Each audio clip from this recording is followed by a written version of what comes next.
writing Barbara Dagan, Claudia Giordano, and I believe it's Henry Fines or something. Yes, Angela D'Souza, yes, is the first Okay.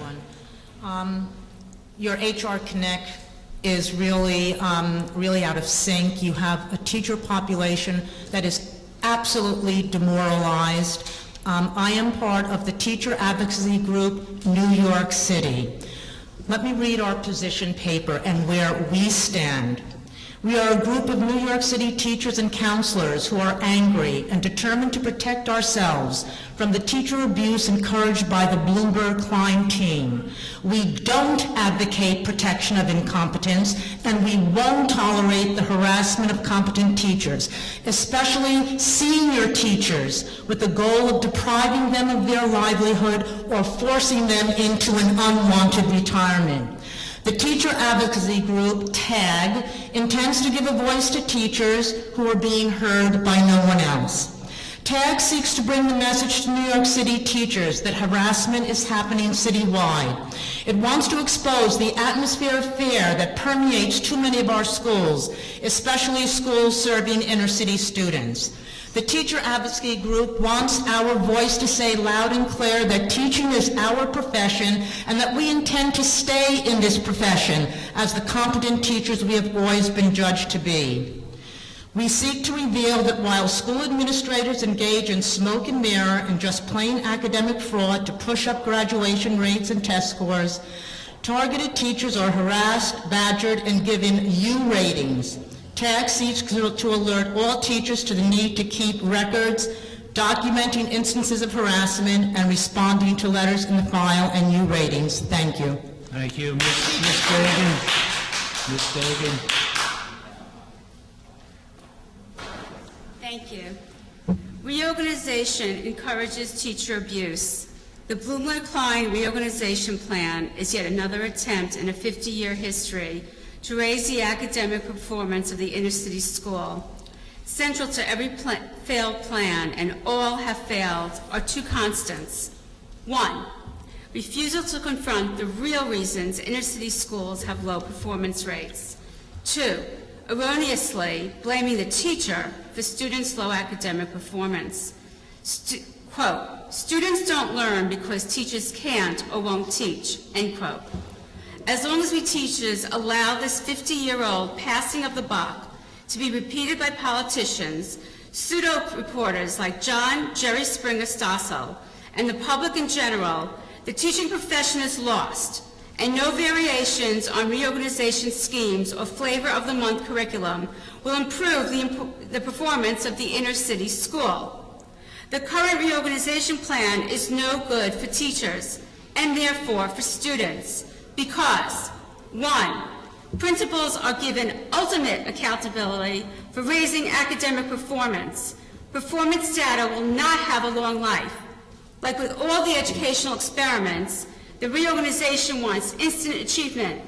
Teachers can expect to be scapegoated as always when those results don't occur.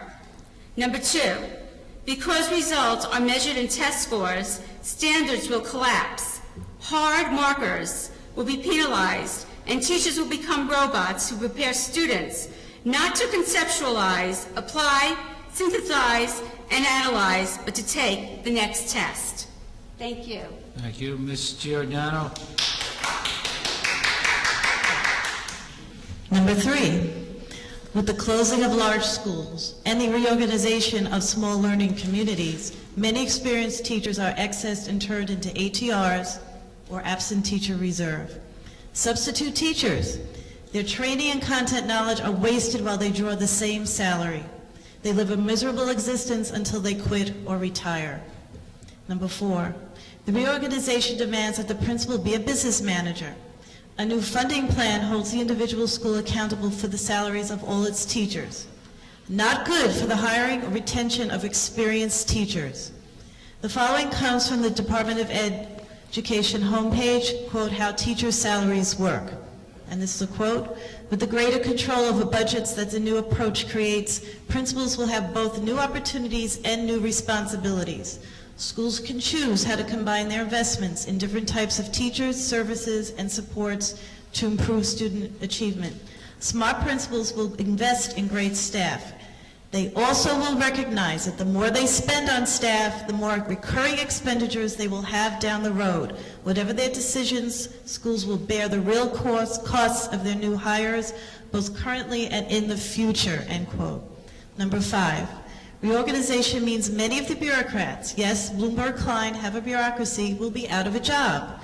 Look for many of them to turn back up in the schools as part-time teacher, part-time administrator, and guess whose jobs they will be taking. Plain and simple, teachers have kept this inherently broken system going for the past many years. When Bloomberg took over the schools and destroyed the old bureaucracy, assistant principals wept because they did not know who to contact to resolve problems. And the school life went on because whatever new scheme is devised on the first day and thereafter, teachers, irrespective of age, seniority, and transfer status, enter their classrooms and begin to teach. Thank you.